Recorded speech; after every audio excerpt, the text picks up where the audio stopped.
have no volume.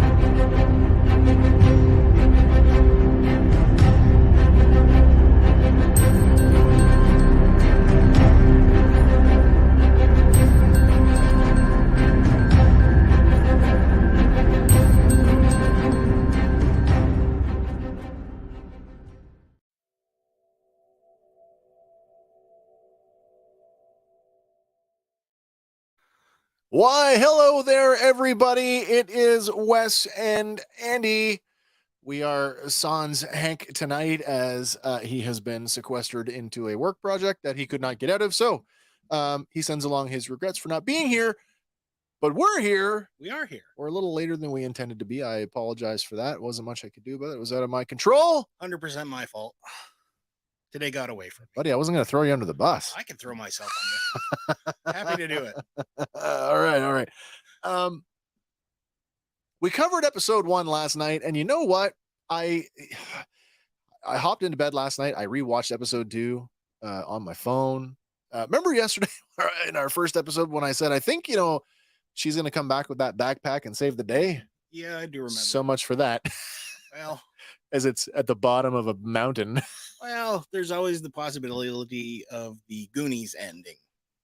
So I when we get to it, I have another theory that I want to propose. Yeah. But I'm going to save it till we get there. Okay. But the backpack thing, probably not it. Probably not happening. Yeah, this one's all yours tonight, isn't it? Yeah. I'm out of sorts. I had a dental That's filling okay. done today, so if I slur my speech, I do apologize. Perfect timing for it, though, right? That's okay. You can say all the crazy stuff you want to, and we can just blame it on the meds. Meds? I didn't get any meds. You didn't get no meds? No, they just gave me some Novocaine. Okay, that's fair. What are your opening thoughts on this one? Opening thoughts on this one. Okay. Again, this kind of worked like it did with Andor. I know why they released the two of them together, because the two of them do work together as a longer, they really do, a longer formatted episode per se, I guess. Yeah. This one I felt a little bit slower in terms of action. Really? Yeah. I not that the action in this one is bad. It's just different. True. We did talk privately last night about some of the things that I kind of like I don't know how much stock I put into tearing off the barrel of a droid separatist tank. Yeah. That being said, it was still fun.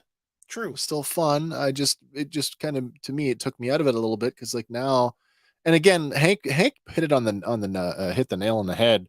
I'm using conventional thought when I think about what a tank is and why the barrel needs to be as long as it does. And I guess, sure, we're not chucking projectiles down this tank barrel. But really, Wrecker's got himself a new cannon. He does. But apparently you only need the last 18 inches of it. Well, yeah. Actually, I do have one image tonight that might settle your thoughts on that. He keeps the thing. He does, absolutely. And he's quite admiring that. Yeah. I feel like that's becoming, it's going to become a part of his kit. Yeah. Season 1 was all about explosives. Maybe season 2 is going to be all about this new cannon. Things go boom. Yeah. Don't get me wrong. Episode was great. I still very much like it. I just hope it picks up a little bit more as we move forward. Well, I think it will. Yeah. But before we get too far into things here, it's time for another installment of What? Bad Star Wars jokes. So this week's bad joke, well, I guess tonight's second bad joke, comes to us from menshealth.com. Men's Health. I'll give them a shout out because I found it there. What side of an Ewok has the most hair? Oh dear. So I mean, this could be really funny or really dark or both. I don't know what side of an Ewok does have the most The outside. Oh, okay, funny and dark. Funny and dark. Cannibal little bastards. Yep. So without further ado, let's dive into episode 2. Episode 2, yeah, I'm looking forward to it. Yeah. This episode originally aired Wednesday, January 4th, 2023, alongside episode 1. It's titled Ruins of War and has a listed runtime of 28 minutes with credits and titles, but it comes in at 24 minutes and 50 seconds without. Oh, nice. This one is written by Gina Lucida Monreal, and she's new to the Star Wars universe. I was going to say, this is a name we haven't seen before. No, we have not seen this name before, but sure. She's originally from a small town outside of Milwaukee. Okay. And she has writing credits for 29 episodes of NCIS. Oh, wait. So she's in good company with, with our first director there. She also has 3 episodes of the 2010 series Brothers and Sisters. Right. And she was also a producer for 156 episodes of NCIS. Okay. So, I mean, clearly these, there's connections there. I was going to say, this seems like a case of who you know. I think so. But in the director's chair, he's no stranger to Star Wars. Nathaniel Villanova is back. We get a sort of a revolving cast of characters here when it comes to the directors of these. But the synopsis for this one, it reads, the batch must decide who to trust as they plan their escape. So we open right on the heels of last episode, and we're finding all these transport containers falling from the sky, plummeting back to the surface of Serrano. And this opening scene is visually reminiscent to me anyway of the Halo jump from the 2014. Oh, really? Yeah. No, I can see that. Yeah, I can totally see the that. way they drop there. But inside the container, Tech, Echo, and Omega are still holding on, waiting for the thrusters to engage. Did you catch? Maybe you did. They didn't drop all the containers. Did they not? They don't. In fact, later in the episode, Wilco actually says how many they dropped. They only dropped 50 containers. Okay. So based on your math, yeah, that's not all of them. That's not anywhere near. No. That's like what, like a quarter? If no, that. Sorry, third of the containers, I guess, for that ship. If that, yeah. Yeah. But after a moment, the thrusters finally do engage, causing their free fall to come to a halt and dropping them back all on the floor. And the container, it levels out and starts a steady, controlled descent. And inside, Omega gives Tech and Echo a matter of fact, told ya. Yesterday we were talking about the bugs and sort of got the Starship Trooper vibe off of them. Yeah. The way that the thrusters on these, very much again, like Starship Trooper, like the ships. Yeah. Tech, he relays that, other than being able to steer or control where we land, things are going well. That's a perfectly acceptable techism. Yeah, there's a lot of them in this one. By the way, I told you know how much I love this character in season 1. Yeah, I love him even more now. He is this. Sorry, I should have said this in my opening thoughts. Tech proves not only is he the brains of the outfit, he is a bamf. He is a badass in this episode. And anybody who can take out multiple troopers with a freaking broken leg is a badass in my book. By all rights, he should be out and done by the time episode. Yeah. No. He's like, I'll be fine. Yeah. Go Tech. So we cut to the exterior of Dooku's castle, and inside we find Hunter and Wrecker entering a hangar bay, weapons drawn. Hunter works at a control panel and opens the hangar doors, and as they run to the edge, they peer out over the remnants of the city. And, Wrecker, he notes that all the regs have all the exits covered, but Hunter points out one last option, down. He then secures a grappling hook to the edge and throws it over. And because if sliding off the roof wasn't hard enough, at least they're like attached to something this time. That's true. But planning to use the city as cover, Hunter radios Tech to see if they've made it to the escape pods yet. And Wrecker, he starts climbing down anyway. But Tech replies that they had to find alternative transport and they should be crashing near the upper forest regions of the planet. I did like that. And caught off guard, Hunter's like, crashing? Crashing? What? What do you mean? But we cut back over the forest and outside. The container is coming in fast, skimming across the top of the forest. And inside, Tech, Omega, and Echo are bracing for impact. It comes down hard, jostling everything inside and everyone. And as it skids across the forest floor, it goes towards the edge of a cliff. The thrusters continue to bring it to a stop, and it slows, stopping, just teetering on the edge of that cliff. Because that's not a trope we've seen before. Oh, no, not at all. Bus off a bridge. Everybody get to the back. That's right. Inside, Tech remarks that it was smoother than some of Wrecker's attempted landings. And Hunter calls for a report, and Tech tells him we're alive, but he doesn't know where they are. And Echo cuts in, citing that the Empire will come looking for their containers and them. Hunter tells them get out of sight and lay low, and once he and Wrecker get to the Marauder, they'll come for him. But as they walk towards the container door, their weight shifts the balance, and the container rocks forward. And Echo says, we haven't fully landed yet. And they all rush towards the back of the pod. We still haven't landed. But the climb gets pretty steep, and the container skids down the side of the mountain. They leap to avoid the falling crates and whatnot, and suddenly the container snaps to a halt, throwing them down on top of the cargo below. Tech lands hardest, though, only to have a crate land on his leg. And then Omega and Echo, they rush to get the crate off him. And Omega asks, are you okay? And he matter-of-factly, another techism, tells them that his left femur has been fractured by approximately 150 kilograms of pressure. Only 150 kilos. So no. That's like 400 plus pounds, I think. Yeah, pretty good to gauge that on the fly. Oh, yeah. But they lift him up, and Echo tells him, wait here while he goes up and scouts it out. Sorry, that's 330 pounds. Ooh. That's like me falling on him. Okay, me and one of the dogs. There you go.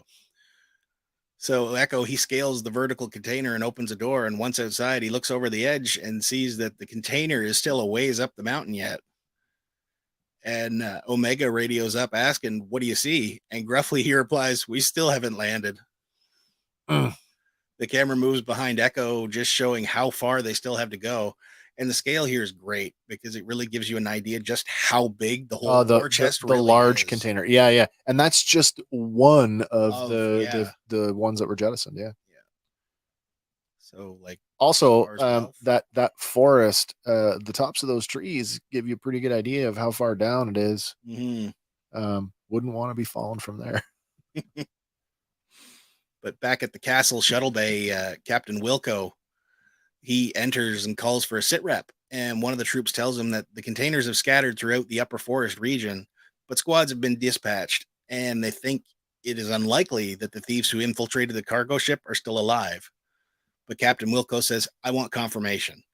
And just then another trooper brings him one of the discarded grappling hooks that Hunter and Wrecker used. And Wilco postures that the two from the castle must be in the city now, and tells the troops to redirect the topside forces, monitor all comm channels, and bring in a shuttle. At the top of the cliff, Echo and Omega pull up a rope, and slowly Tech comes into view. Omega rushes forward to pull Tech the last bit, and I don't know, this took me out of it a little bit, because like she leaves a one-armed guy to pull the rope. Well, yeah, I would have at least, I thought for sure. Well, she does put a hand on the rope, so she is helping. Yeah, she doesn't leave him completely hanging, but I mean, relative strength, from an adult man to at teenage. Are we calling her teenage yet? No, 10, 12. Yeah, tween girl. Teenager, yeah. Sure. Yeah. But they get him up on top of not quite as superhuman as one handing a ladder with a gun in your hand. Not yet. But Omega rushes forward to pull Tech the last bit, and they both help him to his feet. And as they make their way towards the forest line, Omega peers over the cliff at the fallen cargo container, and she calls back for them to wait, citing that they can't leave without the war chest. But Echo shuts her down, saying there isn't time. We have to get away from here and find cover. And Omega, she pauses, looking down, frowns, and then follows Tech and Echo into the trees. Back in the city, Hunter and Wrecker make their way through the wreckage left behind, and they take cover under a fallen wall just as two gunships glide overhead.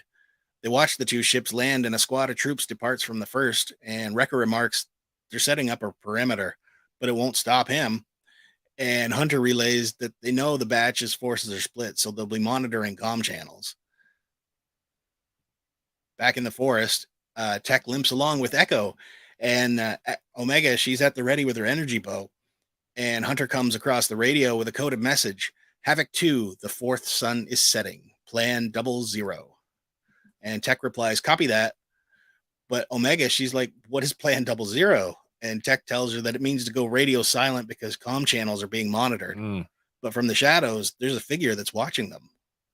And Omega sights this figure as he ducks behind a bush, and she whispers to Tech and Echo, we're being followed. The old man crouches down, trying to slip away, but Omega gets the drop on him and endorses him to stop. She questions, what are you doing here? And he replies, I live here, and my name is Romar. And Echo says, you could be working for the Empire.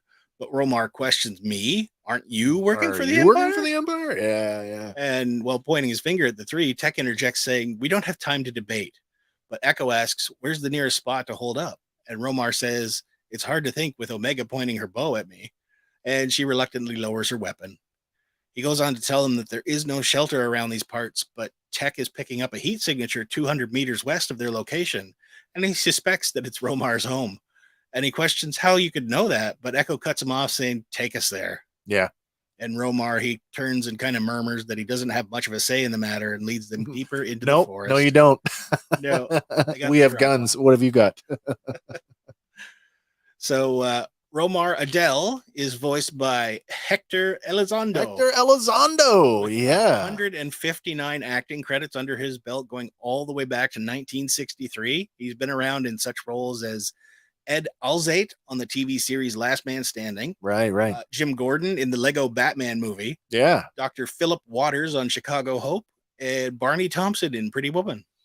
I love Hector Elizondo. I was trying to pin it. Without going right to the credits, I'm like, who is that? Yeah, because I thought it was like familiar voice. I'm like, is that Edward James Olmos? Who is that? No, Hector Elizondo, excellent, amazing actor, and I kind of hope he gets some more screen time in this one. I think he might. I kind of think he might too. But later on that night, night has fallen, and we see troops gathering around a landed gunship. And one relays to Captain Wilco that they have eyes on half the fallen containers, but there's no sign of the thieves. They did intercept a coded transmission, though. Yeah. And Captain Wilco posits that the second group did survive the crash. He then instructs the troops to divide and search the recovery forces. Divide the search and recovery forces. Much better. 50 containers dropped, and he wants eyes on all 50. There we go. Like 50, you said, 50 containers. Yeah. Another trooper arrives relaying that the city perimeter is in place and secure, and Wilco instructs them to commence a radial sweep, and they'll box in these rogues. Elsewhere, a group of troopers sweep through the streets with flashlights, while above them, Wrecker and Hunter are watching through their macro binoculars. Seeing the activity below, Hunter notes that they'll have to break through their ranks and asks Wrecker how many explosives he has left on him. But Wrecker replies that, sadly, he doesn't have anything that will do any damage. Just a couple of smoke bombs. And scanning the area for options, he tells Wrecker 10 o'clock, and they shift their focus, and we see a couple battered tanks amongst the city rubble. And Wrecker remarks they're old separatist tanks, so he's already got a plan coming together. Kind of like the A-Team, plans coming together. I love it when a plan comes together. Yep. Back in the forest, though, Romar has finally led the three to his home, a square-looking bunker. And as they enter, Romar asks if he's got it straight. They're rogue clones on the run from the Empire's clones, who used to be the Republic's clones. And Tech responds with a labored, correct, you finally got it right, as he takes a seat. Omega asks why his home is in the middle of nowhere, and Romar says, well, we didn't really have a choice once the Empire showed up, but we make do. Yeah, we. And Echo questions, we? But Romar is quick to point out that we is him and the other survivors that fled the destruction of the city. Omega, she starts pulling on Echo's hand, saying, now Tech is safe. We can go back for the war chest. But Echo says it's too dangerous. Troopers could already be at the crash site. And Romar listens as Omega pleads that they can't leave empty-handed. They have to complete the mission. Well, I mean, they could leave empty-handed, but I mean, they would rather not. She's focused on Yeah. like, Good for her, though. give her a mission, complete the mission. Yeah. Is she still? I mean, we know from the end of the episode, but she's quite motivated, and she doesn't seem to be as melancholy about it as she was sort of stepping off the Havoc Marauder back in episode 1. So good for her that she's motivated. Not so good that she's willing to take crazy risks. Yeah. I believe the reason why she's so motivated, well, it does come up, but Yeah. we'll get there. Well, I mean, we all heard the conversation back on the Havoc Marauder, so there's that guilt factor, I think, creeping through. Yeah. But handing Tech and Echo some cups, Romar remarks that they're more like the other clones than they think, and he warns them that they should stay away from that cursed war chest if he were them. Yeah. But Omega interjects, saying, we need it, and it's not cursed, it's stolen. And Romar asks, do you think Dooku funded his war effort by stealing from outside worlds? No, he took from us. He's his own people. It was Dooku's quest for power that caused the city to now lie in ruins. So can I interject something here? Yeah. I think Romar is a Serenan noble. You think so? I do. I think he's a wealthy guy, or he was a wealthy guy. I think that he may have had maybe some low political influence as well, and that he's a more important player to the world of Sereno than what we're supposed to believe, seeing him living like this in a simple bunker. Mm-hmm. I'm going to touch on that again a little bit later. Okay. But Omega suggests that they could help the people of Sereno get it back, that there is more than enough for everybody in that container. But Romar shuts her down, saying he wants none of it. He says, let the Empire have it. The sooner they're gone, the better. And the same goes for you. But he means no offense. And then Romar, he says he has to excuse himself because there's work to be done. Touching a control panel, it opens a hatch, and he climbs down a ladder in the floor. Again, Omega insists there's still time. We could go scout the area and see if it's clear. But Omega tells her, no. Your new mission is to keep an eye on the old man. And she sighs and signs Roger with a salute, and then follows Romar through the hatch. Back in the city, Wrecker and Hunter, they make their way through the rubble towards the rusted out tanks. Both men climb into separate ones. Wrecker throws aside a deactivated battle droid, and Hunter punches on the controls, but there's no response. Wrecker pops back up, having no luck with his either, and they both exit the tanks and continue on through the city. But little did they know the clone squad is closing in. And Captain Wilco spots them moving through the wreckage using his macro binoculars and orders his squad close in further.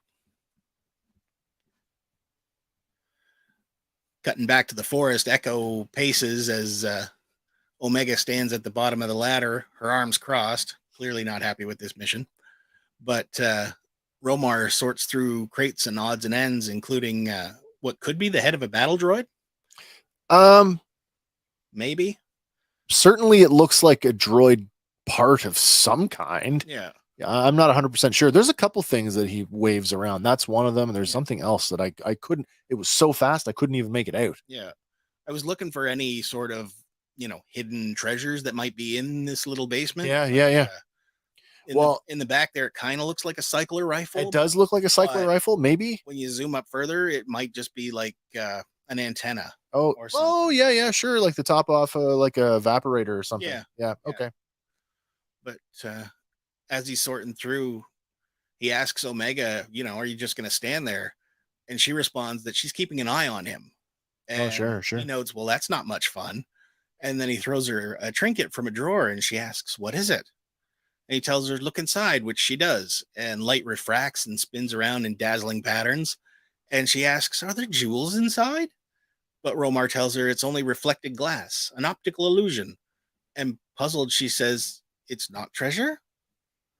And frustratingly, he mutters, oh, for blast's sakes, and tells her it's a toy. It makes you happy, and that is worth more than any jewel. I don't buy it. No? I don't buy it. I mean, we've held kaleidoscopes before in our life. You ever seen one that big? Or ornate? So this is what I'm getting at. I think that that really is a jewel inside. And at the dramatically correct moment, she will drop that kaleidoscope and it will break and it will reveal. I mean, we're talking like So Hope Diamond size. this is the bag of marbles right here. Right. I'm it's a long one. It might be a bit of a Hail Mary, but that's what I'm going with. I could see that. Yeah. But Because, he's like, just downplaying it. yeah, but you look at the thing and it's like, it's metal, it's carved, Absolutely. patterns. Yeah. It's a fine It's piece not of, like a pop can with a piece of plastic on the yeah, end. yeah. I hear you. But and he's right, it's worth more than any jewel. Right. Well, Happiness. that too. But I suspect there's more to it. Yeah. I suspect there's more. But above, Tech and Echo, they're debating about the war chest, and Omega climbs up to listen.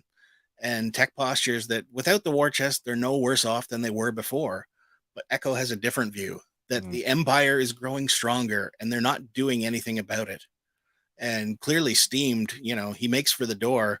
Omega asks where he's going, but he bluntly replies to check for patrols. I'll be back. Omega hangs her head, and Echo's words from the last episode are still weighing on her mind. Romar emerges from the basement with a metal console under his arm. And he asks Tech if he can borrow a spanner that's hanging on his belt for a minute. And Tech questions, what are you doing with a Model 2 data core? And Romar relays that it contains fragments of his people's history, their culture, art, music, and memories. Tech remarks, a separatist archive. Fascinating. But Romar, he counters, not separatists, Serenian. We did exist before the war, So look at this is another thing. Look at the size of that. We've seen devices in Star Wars far smaller that hold like immeasurable amounts of data. So just imagine how much is actually contained on there. So, I mean, sure. I mean, Joe Bob Citizen could have gotten into a museum and gotten and recovered it and taken it out. But again, just one more little clue that kind of leads me down the path of he's more than what he presents as. Perhaps he is an archivist or a museum curator, but I think that him having this device and recognizing its worth, is like the history of it. Absolutely. It's an indication that again, as I've said before, he's more than what he presents as. I buy that. But Tech, he responds that he never thought of it like that. And Romar laments that if he could only get it working. And Tech, of course, he offers to help, noting, he can handle it. What does he call him? He's like, hey, Ace, can I see that spanner on your belt? Yeah. He calls him Ace a few times. Yeah. But over in the corner, meanwhile, Omega is looking through the kaleidoscope again and takes note of the outer door controls.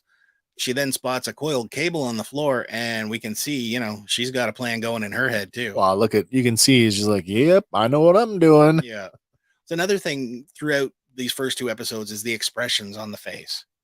You find them to be a little more emotive? I think so. Yeah, I agree with that. I think so. I agree with that. Yep. Back in the city, though, Wrecker shines his light on an overturned tank and tells Hunter that's one. And no sooner does Hunter tell him, forget it, it won't run. They come under fire from a clone squad and they take cover. And Wrecker says it won't have to, instructing Hunter just grab the battery pack and leave it to him. They take cover and return fire, still using stun blasts. And one trooper relays that air support is on approach. Oh, yeah. And Captain Wilco instructs, send him in. Hunter throws a smoke bomb and Wrecker starts ripping parts out of the tank. And as the squad closes in, Wrecker, he's like straining. I mean, he's got his helmet on, but you can still see he's straining to pull this part off. Yeah. And finally, he pulls loose a cannon. And Hunter tosses him the battery and he powers it up. One of the V-Wings swoops down and a firefight, a V-Wing swoops down as the firefight continues. Yeah. And the cannon finally fully charges up. And as the V-Wing closes in, Wrecker takes aim and fires, striking the wing of the fighter.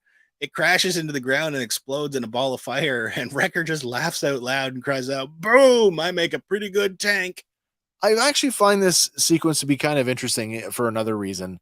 And I'm gonna use the analogy. I'm gonna use a Transformer analogy here. Okay. In the animated series, Transformers animated, there's this character Bulkhead, and Okay. Bulkhead would be like the wrecker of that team. He's the big, muscular, played for comedy, kind of has the dumb, I don't want to say dumb, but talks with the sort of the dumb, Yeah. but at the same time, he is like the foremost expert on space bridge technology in the universe, right? In the Transformer universe. Here's Wrecker, who's played exactly the same way, And but yet he's like a heavy weapons demolition expert. he just MacGyvered a cannon into Seriously, his he head. just field expediently um, improvised a weapon that it's pretty impressive. Mm, Took out a starship. he did. It's Yeah. gonna do more damage. Yeah, Here, too. exactly. Before we go on though, like Hank had brought this up in the first episode, and this is Yeah. where we start getting into it. Hunter is still using stun blasts, but now Wrecker is just letting right. loose with the cannon. Yes, that's right. And I'm pretty sure the pilot There's of no that stun G-Wing, mode on that. No, I'm pretty sure he's not walking away from that one. Well, that ship thundered in pretty good. It did. Yeah. I'll wait for it because All right. we get to it. Fair enough. I love this next shot though, because Captain Wilco, he zooms in with his binoculars, only to be staring down the business end of Wrecker's new toy. Uh-oh. And Wilco cries out, "Incoming!" as Hunter Yeah. and Wrecker begin to advance. And they rush forward, breaking through the perimeter pretty easily as the last troop falls. So they're still blowing stuff up, Right. and stunning guys, but Oh, we got a comment coming in Ew. from Ken over at Toy Connections. Get rid of those bots. LOL. You know, I hear exactly what you're saying, Ken. I can see them. I have reported them. What's interesting is, oh, there we go. So we just did. We blocked them. Okay, there we go. that should hopefully, fingers crossed, take care of the problem. Yeah, we weren't going to publish their comments. No, exactly. Well, I'd be so Ken's watching on YouTube. So Oh, any he can comments that come through YouTube, he's going to see them, right? So, Yeah. of course, that makes sense. Perfect.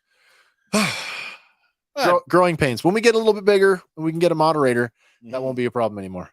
Yeah. But back at the bunker, Romar looks on as Tech works away on the data core, and with one last adjustment, the core it lights up, and Tech tells Romar, your data has been restored. And he looks at Tech and he cries out, "You did it! You actually did it!" And he gleefully grabs Tech by the shoulders, and as only Tech could with another one of his techisms. Techism. Well, of course I did. Of course I did. But again, with the emotions, like the emotions on his face of like the pure Oh, joy Romar. that he Yeah. works. He looks very elated. Yeah. But just then the bunker door opens and Echo enters. And, So just a point of note here, point of interest. In the middle image on the top of the device that he's touching with his hand, do you notice that it's the Sereno sigil?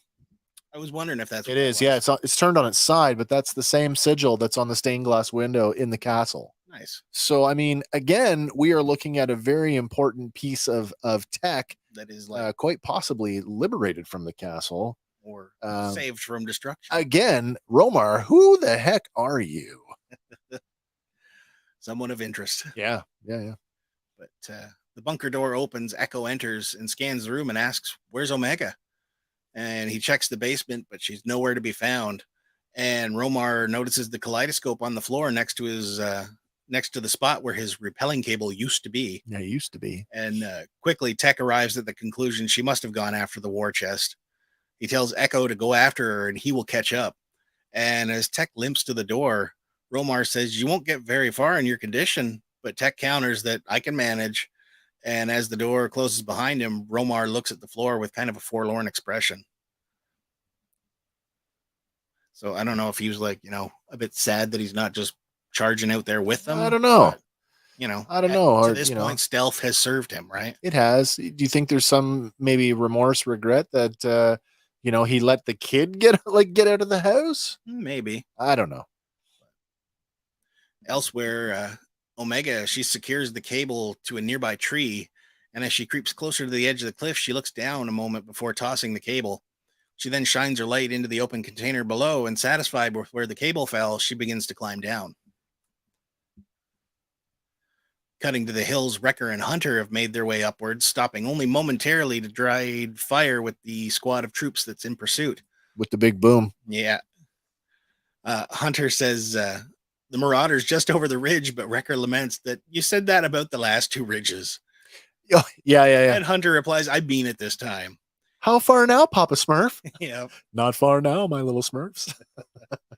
But Wrecker, he fires his cannon at the cliffside, causing rocks Did to you fall. did you catch this? It's a very quick because they're chasing them down the valley, right? Well, they're almost like on an uphill incline at this point. Yeah, but I mean, there's canyon walls on both sides. Yeah. Did you notice that every shot from the cannon hits the canyon wall? It doesn't hit a trooper. Yeah. So And in it's- this area, he's just trying to slow him down or knock him Yeah, back. yeah, or canalize them. Yeah. And it's Hunter that's getting them with the stun blasts. Yeah. Which I thought was quite interesting. So in this scene, yeah, they're still 100% trying to save their brothers. Okay, so we're actual Or kill spare their brothers. actual kill count this episode? 1. No, I'm going to say at least 3 No, right now, as of right now. right now. Oh, fair One. enough. Fair One. enough. 1. That pilot. Yep. Okay. We'll go with 1. All right. But back in the forest, 3 troopers arrive on speeder bikes, and the lead trooper notes that scanners are picking up another container ahead before beckoning them onward. Echo, he arrives at the cliff's edge and spies the cable and leans over the edge, peering down. He sees only darkness. He holsters his blaster and shines the light down, calling out for Omega. But in the distance, the roar of the speeder bikes grows louder, causing Echo to turn just in time to see the lights approaching.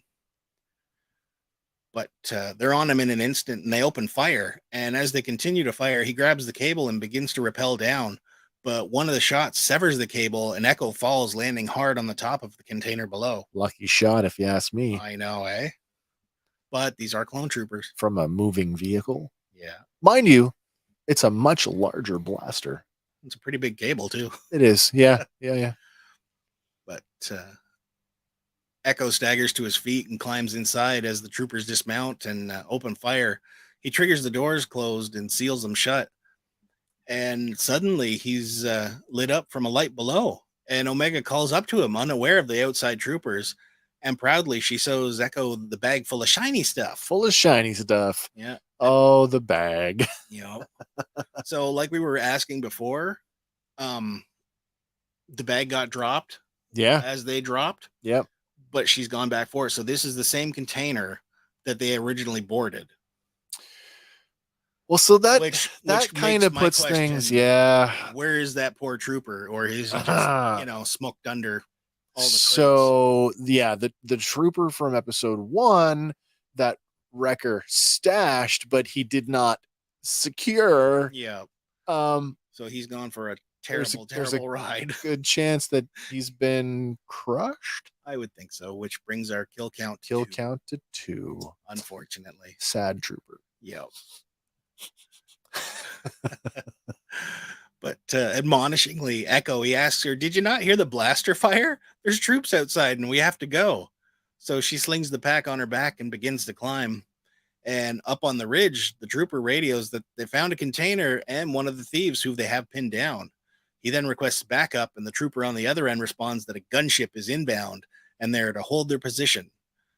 One of the speeder bike troops, though, he takes off to set up a repeating blaster, and quietly, Tech approaches through the foliage. So Tech has made really good time. Here comes our man with the broken leg, about to F stuff up. Yep. I can't help it. Like he's like, if I had to pick, an all-star for the episode, it's my man Tech. Yeah, he goes till he can't go no more. Look him up, Tech.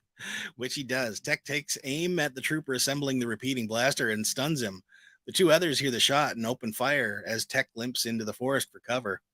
And back in the city, Captain Wilco, he kneels beside a fallen trooper with his helmet off.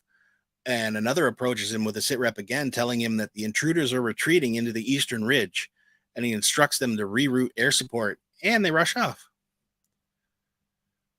On the eastern ridge, though, Wrecker and Hunter approach the Havoc Marauder with troopers in pursuit.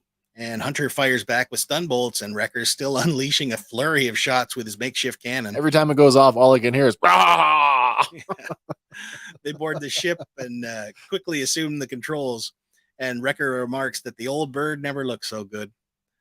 Hunter radios to Tech for his coordinates, but he's still under fire from the remaining 2 troopers. and one of them's now manning that repeating blaster. Tech takes cover behind a tree, and he transmits his location as the two troopers move in, pinning him down.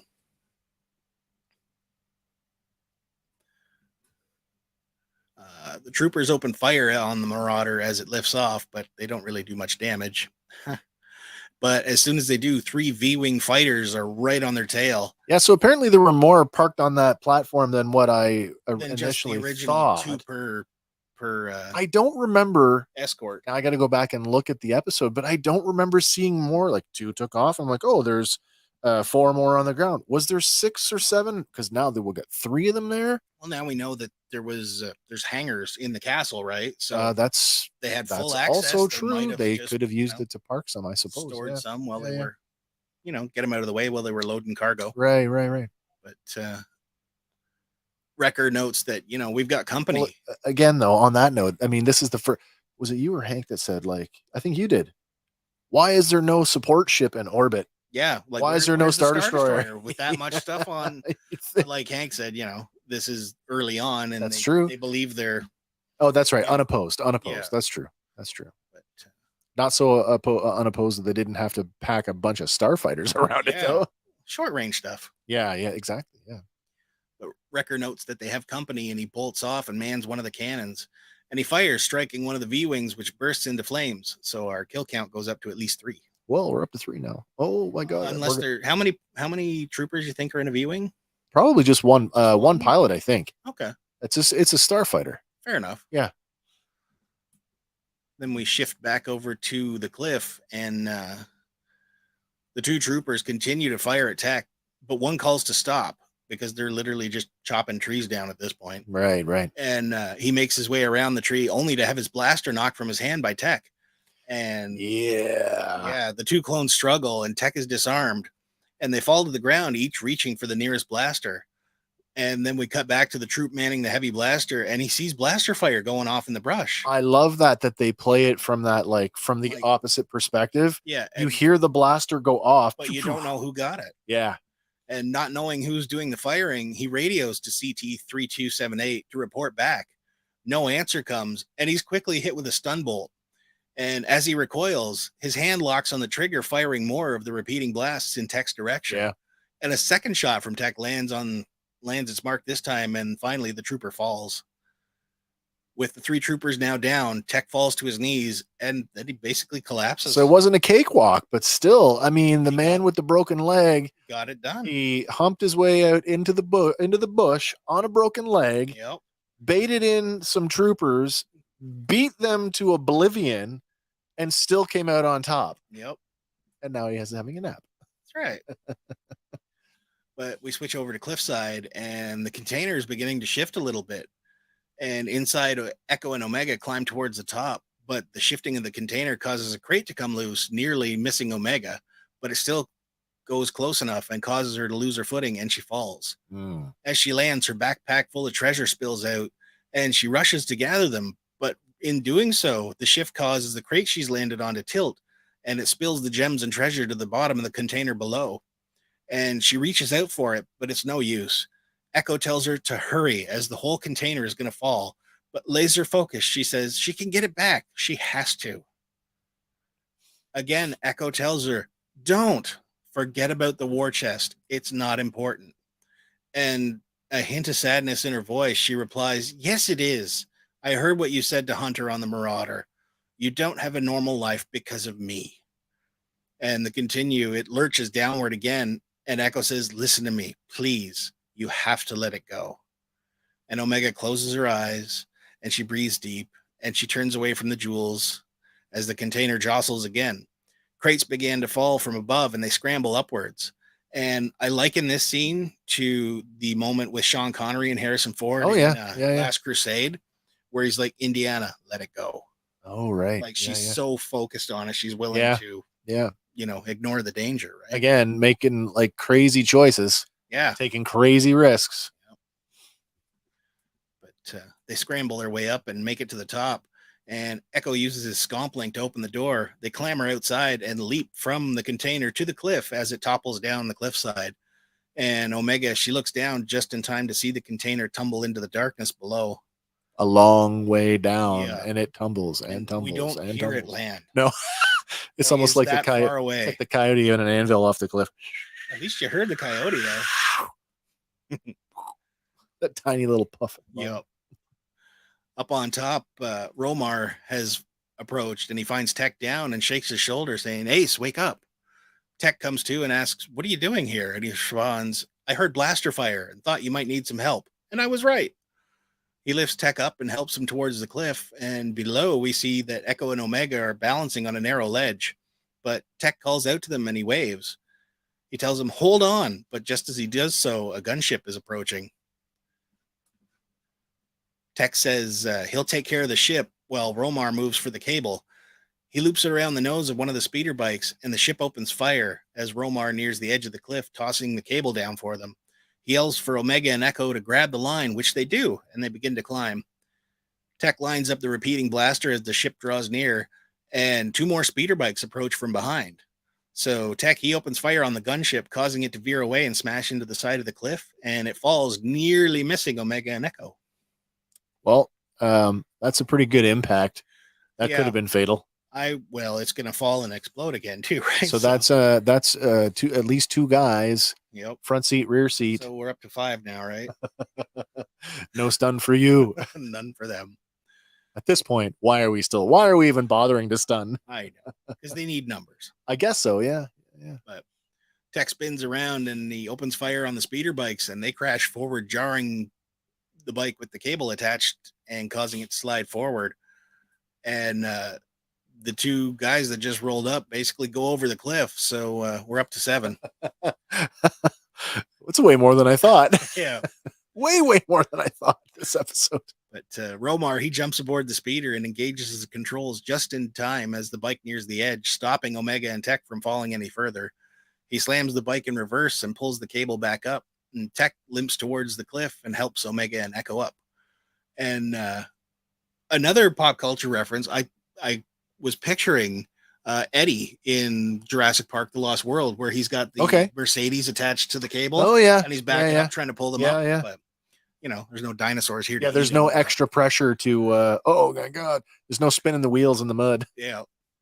So they make it fine. But no sooner are they on safe ground than the Marauder approaches and blasts the last V-Wing into a cliff. And Tech remarks to Romar, "That is our ride." And that's 8. Yep. But because we saw him doing the first one. Yep. And we saw him doing the third one. Yep. So 9? We would be at 9 if they 9? dispatched if that's the third fighter. Yep. Yeah, okay. 9. Yep. 9 it is. Let's make it an even 10. Well, we're going to. Ooh. The Marauder hovers nearby the cliff, and the ramp comes down with Wrecker at the door, waving them in. And before they leave, Romar, he tosses the kaleidoscope to Omega and tells her not to forget what he told her. You mean the Hope Kaleidoscope? Yeah. That's what I'm calling it. It's more precious than any jewel. There's a freaking diamond in there that's bigger than you've ever seen. Kyber crystal. Okay, that's another. So I considered that for a second. Does Kyber refract light? Can't. I don't see why it wouldn't. I can't. Lasers. I can't rule that out. But given the context of what they're trying to do, I think there's a jewel in there. Some sort of. Yeah. Mind you, we already had that argument over Kyber. What did Luthen told him?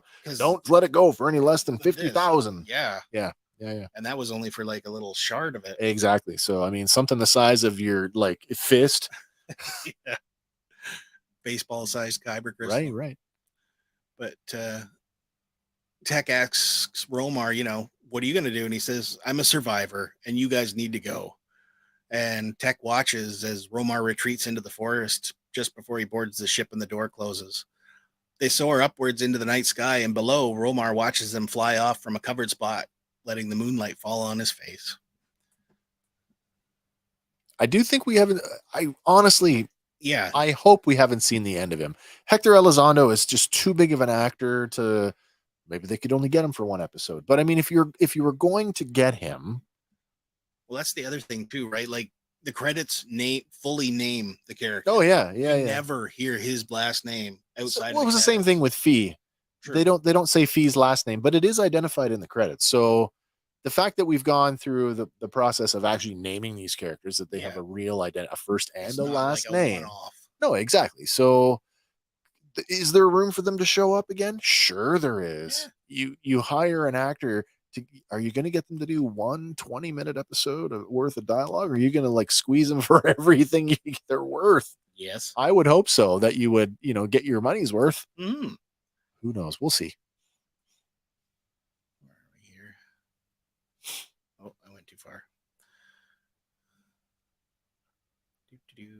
Apologies, folks. Oh, I don't know. That's good. There we are.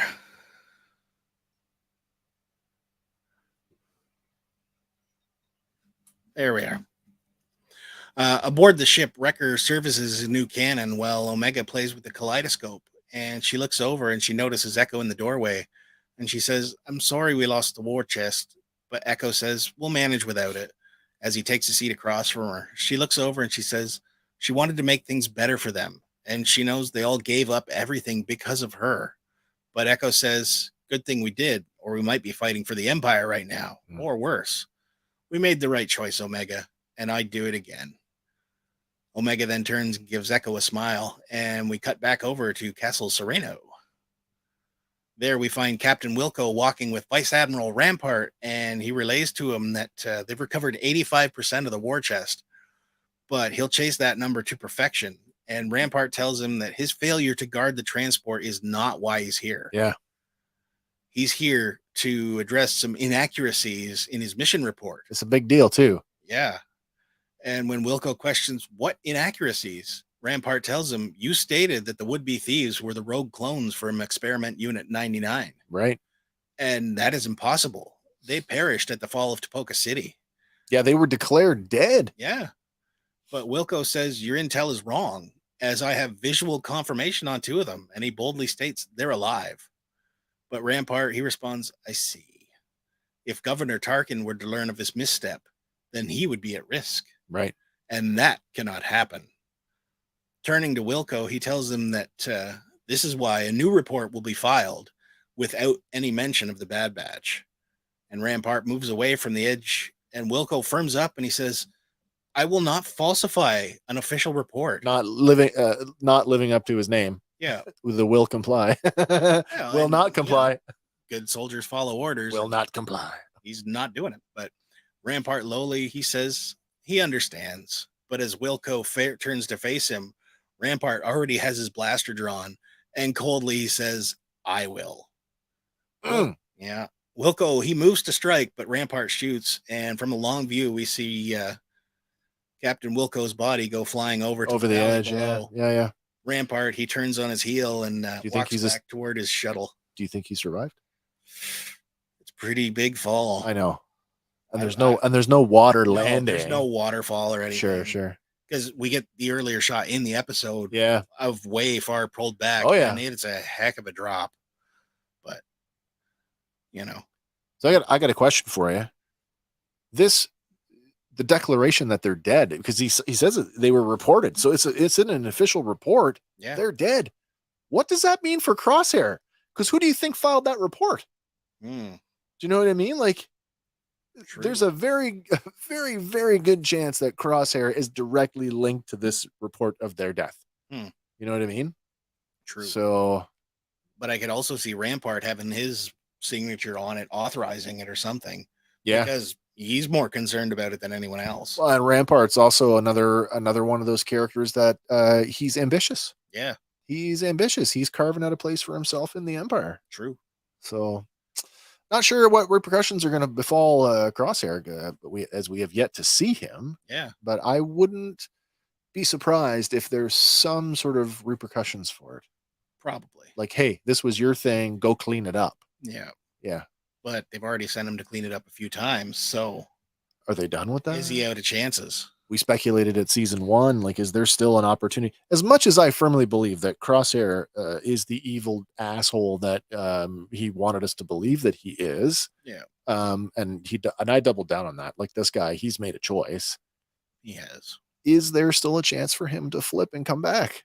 Maybe. There might be with what's happening right here. Could be. We got a whole season to find out. Mm-hmm. but we don't snap to black this one. We fade to black. Yeah, it's a fade. Yeah. So yeah. It's a different emotional kind of, it is, weight to it. Kind of a grim, like Yeah, the darkness is falling. Yeah, like pulling the cover down. Yeah, pulling the shade down, I guess. And we end up with a kill count of 10. Wow. Way more than I initially thought. I mean, it was as a joke. It's like, oh, kill count, ha ha. But no, really, 10 dudes. Yep. Consider episode 1 had a kill count of 0. Nobody died. That poor guy got knocked out, but he hadn't perished. I hope he was unconscious when it happened. Yeah. Anyway.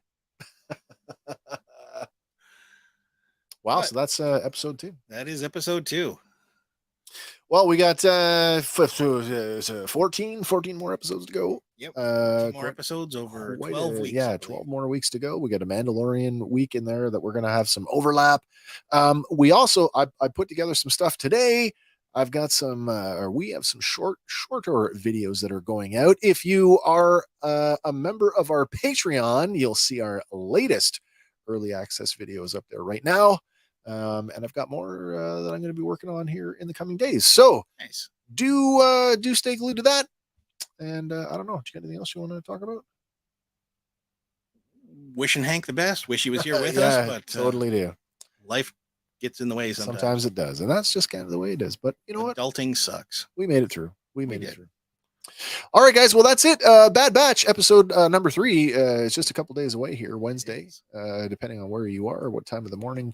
I'm not like crazy enough to get up at 3 o'clock in the morning to watch it. I mean, if you live on the West Coast and you're able to watch it at midnight, good for you. But we will be back with our next installment of the Fan Batch live right here on Fandom Power next Sunday at 6 p.m. Eastern. So until then, everybody, for Fandom Power, my name is Wes. I'm Andy. And we will see you on the next one. Bye for now.